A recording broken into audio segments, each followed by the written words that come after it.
पहले से ही अयोध्या में केंद्र और राज्य तो दोनों डबल इंजन की सरकारों के सहयोग से कुल 178 परियोजनाओं के क्रियान्वयन की कार्रवाई चल रही है, जिस पर 30,500 करोड़ रुपए से अधिक की राशि यहां पर दोनों सरकारें मिलकर के अयोध्या धाम के समग्र विकास को आगे बढ़ा रही है। मंत्रिपरिषद ने आज जो अयोध्या धाम में महत्वपूर्ण निर्णय लिए, सबसे पहले हमारा पूरा मंत्रिपरिषद यहां पर आया और आने के उपरांत आदरणीय प्रधानमंत्री जी को अयोध्या को सोलर सिटी के रूप में विकसित करने का भी एक तमन्ना है और इस पर तेजी के साथ कार्य भी प्रारंभ हुआ है। इलेक्ट्रिक व्हीकल से यहां से जाकर के हम लोगों ने सबसे पहले श्री हनुमानगढ़ी में दर्शन किए। हनुमानगढ़ी के दर्शन के उपरांत श्री राम जन्मभूमि दर्शन का सामूहिक रूप से सौभाग्य पूरे मंत्री कैबिनेट को प्राप्त हुआ। अयोध्या एक नए युग की ओर जा रही है। पूरी दुनिया आज अयोध्या की तरफ आकर्षित हो रही है। अयोध्या धाम की दृष्टि मैंने पहले ही बताया कि यहां पर पहले से ही 178 महत्वपूर्ण परियोजनाएं, जिनमें केंद्र और राज्य सरकार 30,500 करोड़ रुपए से अधिक खर्च कर रही है। इन परियोजनाओं के साथ साथ आने वाले समय में यहां आने वाले श्री राम जन्मभूमि में भगवान रामलला के भव्य मंदिर निर्माण के उपरांत रामलला के मंदिर में विराजमान होने के बाद श्रद्धालुओं और पर्यटकों की जो भारी संख्या यहां पर आने जा रही है, उसको ध्यान में रखते हुए यहां पर श्री अयोध्या धाम तीर्थ विकास परिषद के गठन का भी प्रस्ताव रखा गया है और इसको हमारी कैबिनेट ने पास किया है। यहां के पर्व, यहां के त्योहार, यहां की व्यवस्था को और अच्छे ढंग से कोऑर्डिनेट करते हुए स्थानीय स्तर पर, राज्य स्तर पर, केंद्र सरकार के सहयोग से और अन्य विभिन्न धर्मार्थ संस्थाओं के सहयोग से इसे कैसे हम आगे बढ़ा सकते हैं, इसके लिए इस प्रस्ताव को भी हम लोगों ने पास किया है। मां पाटेश्वरी धाम देवीपाटन धाम तीर्थ विकास परिषद के गठन की भी प्रक्रिया प्रारंभ आज यहां पर उसको पास किया है, क्योंकि वह एक महत्वपूर्ण तीर्थ है और नेपाल से जुड़े हुए श्रद्धालुओं की यात्राएं नवरात्रि के दौरान, खासतौर पर वासंती नवरात्रि के अवसर पर वहां पर एक यात्रा नेपाल से विशेष रूप से आती है। उस दृष्टि से भी इस धाम के विकास, उसके समग्र विकास की दृष्टि से इसकी व्यवस्था की गई है। तीसरा, सुख तीर्थ विकास परिषद। हम सब जानते हैं श्रीमद् भागवत महापुराण की पहली कथा सुख तीर्थ में हुई थी। मुजफ्फरनगर जनपद में पवित्र तीर्थ है और जहां पे राजा परीक्षित को सुखदेव ऋषि ने पहली भागवत की कथा वहां पे सुनाई थी और जिसके कारण उन्हें मोक्ष प्राप्त हुआ था। उसे एक तीर्थ विकास परिषद के रूप में विकसित करने के लिए हमारी सरकार ने वहां पे गंगा की एक धारा को लाने में सफलता प्राप्त की है और अब उसे तीर्थ विकास परिषद के माध्यम से आगे बढ़ाने का कार्य करने।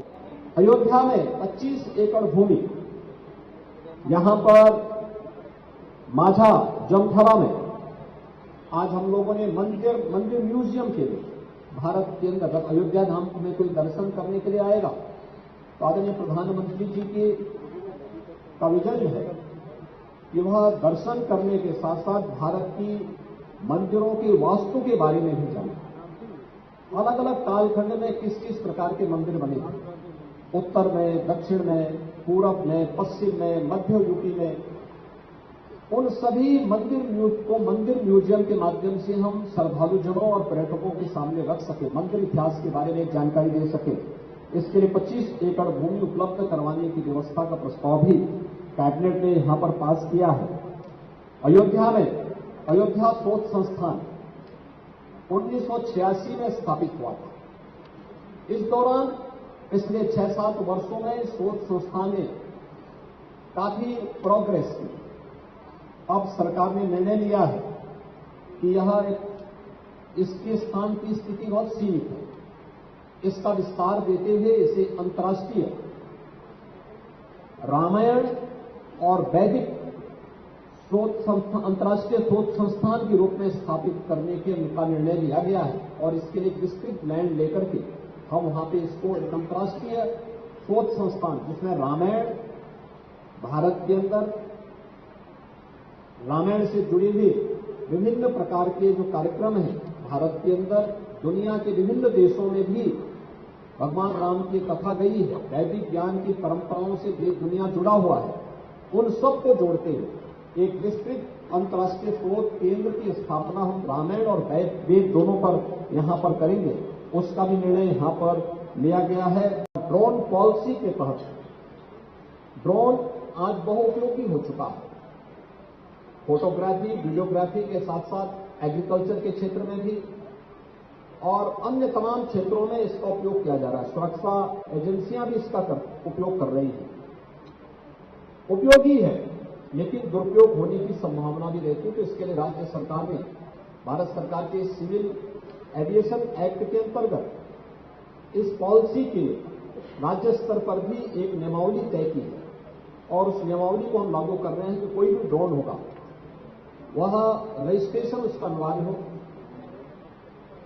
ड्रोन के लिए व्यवस्था अनिवार्य होगी कि वहां एक रजिस्टर थाने स्तर पर भी होगा, वहां भी मालूम होना चाहिए कि इस थाना क्षेत्र में कितने ड्रोन मौजूद हैं, किस प्रकार के उपयोग के लिए है।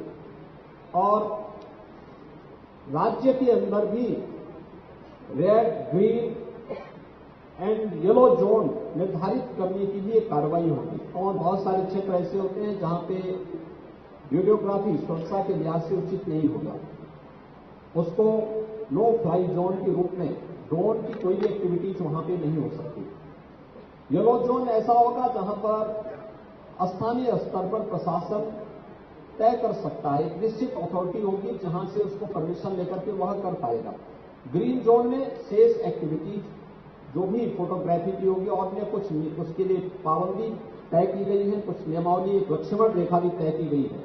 उस लक्ष्मण रेखा के अंदर रहते हुए हम उसकी परमिशन देने की व्यवस्था उसके साथ करेंगे।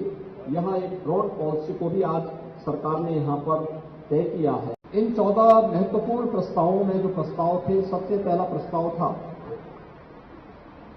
उत्तर प्रदेश के अंदर पहली बार इनलैंड वाटरवे अथॉरिटी का गठन, यानी उत्तर प्रदेश अंतर्देशीय राजमार्ग प्राधिकरण के गठन का एक प्रस्ताव है। हम सब जानते हैं कि उत्तर प्रदेश के बारे में यह कहा जाता था कि उत्तर प्रदेश एक लैंडलॉक्ड स्टेट है। दुनिया के अंदर भी और देश के अंदर भी उन देशों ने प्रगति की जिनके पास जितना बेहतर जलमार्ग है। देश के अंदर भी वे राज्य आगे बढ़ गए थे क्योंकि उनके पास एक्सपोर्ट की सस्ती सुविधा थी, जिनके पास जलमार्ग था। हम सब आभारी हैं प्रधानमंत्री मोदी जी के कि उन्होंने देश का पहला इनलैंड वाटरवे वाराणसी से हल्दिया के बीच में प्रारंभ किया और आज सफलतापूर्वक संचालित हो रहा है। पिछली बार हम लोगों ने देखा था कि 13 जनवरी को दुनिया का सबसे लंबा क्रूज वाराणसी से डिब्रूगढ़ के बीच में भी प्रधानमंत्री जी ने फ्लैग ऑफ किया था। Inland waterway authority Uttar Pradesh में जल यातायात को बढ़ावा देने, इसके माध्यम से वाटर स्पोर्ट्स की एक्टिविटीज को भी तेजी के साथ आगे बढ़ाने, पर्यटन की सुविधाओं में बढ़ोतरी करने के साथ साथ उत्तर प्रदेश को एक्सपोर्ट के एक हब के रूप में, क्योंकि देश के अंदर सबसे अच्छी कृषि और सबसे अच्छा जल संसाधन उत्तर प्रदेश के पास है और अयोध्या इस देश से बहुत महत्वपूर्ण है, क्योंकि अयोध्या कहते हैं आज से 2000 वर्ष पहले अयोध्या की राजकुमारी जल मार्ग से साउथ कोरिया गई थी और कोरिया के राजकुमार से विवाह बंधन में जोड़ करके वहां के आज एक महत्वपूर्ण राजवंश की परंपरा अपने आप को कोरियावासी भावनात्मक रूप से अयोध्या के साथ जोड़ते हैं, बल्कि इसी रामकथा पार्क के बगल में क्वीन हो पार्क के निर्माण का कार्य कोरिया और उत्तर प्रदेश सरकार मिलकर के संपन्न भी कर रही है। इस दृष्टि से अयोध्या में यूपी उत्तर प्रदेश के अंदर जो हमारी महत्वपूर्ण लगभग 12 के आसपास नदियां ऐसी हैं जो जल यातायात के लिए बहुत मायने रखती हैं, जैसे गंगा जी में, ऐसे यमुना जी में, सरयू जी में, राप्ती में, गोमती है। इन सभी नदियों में ये सुविधाएं उपलब्ध की जा सकती हैं। इसके लिए अथॉरिटी भारत सरकार के साथ मिलकर के कार्य करेगी और उत्तर प्रदेश को अपने परंपरागत उत्पाद को या उत्तर प्रदेश के जो कृषि प्रोडक्ट है इसको भी दुनिया के मार्केट में पहुंचाने के लिए, इसको निर्यात करने के लिए एक सुविधा विकसित होगी, जिससे आज इसकी अथॉरिटी के गठन की प्रक्रिया राज्य स्तर पर भी हम लोगों ने करने का निर्णय लिया है। इस कार्यक्रम को मान्य